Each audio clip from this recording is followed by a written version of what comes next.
what was your initial thoughts on Keon? First time out there, maybe a little bit rusty, but there's a lot to like with him, isn't there? Yeah. I mean, I thought he got off to a little bit of a rocky start, but it looked like he got his legs under him after a while.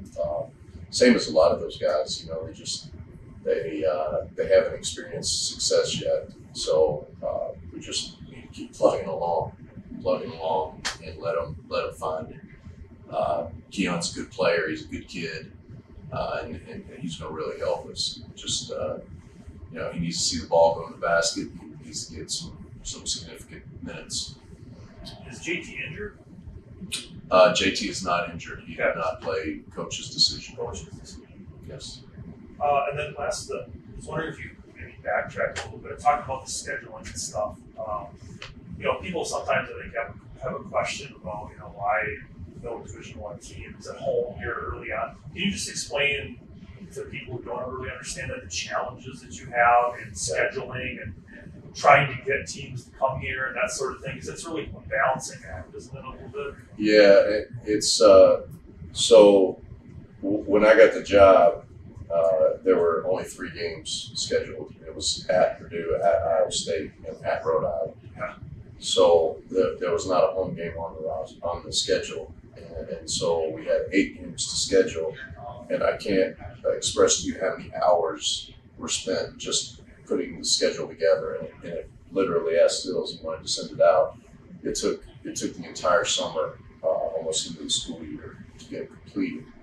And this particular date, on the 12th, most teams, a lot of teams use this weekend as bye games. There's all those, aircraft carriers, and there's lots of stuff going on. You just look through college basketball. There just wasn't anybody that was willing to come here on this date. We thought we had it a dozen times, and we fell through it. So it is very difficult, and we ended up with some creative scheduling, getting 7 of those 8 at home that we had to schedule. And I don't know what the stat is, 73% of the time the home team wins in college basketball. So if you're going to become a good mid-major program, you've got to get home games. So we were able to fill the MTE after Thanksgiving when no one said we could fill it. Our Dobo, Mike Winans, is a superstar. Just grinded it out. But 7 of 8 home games at the time we got the job to now. Pretty proud of that. But you're right, nobody will ever realize what goes into that. Yeah, I mean, they just look at the names and they figure, what's going on here. But there's so many challenges that go into it aside from that. So just wanted to explain that to people. We thought we had a Sunday opponent at one point. I had to go to Amanda and say, can we move homecoming to Sunday? It ended up falling through, but they were almost willing to do that just so we could have somebody to play. And then finally we found Cardinal Stritch.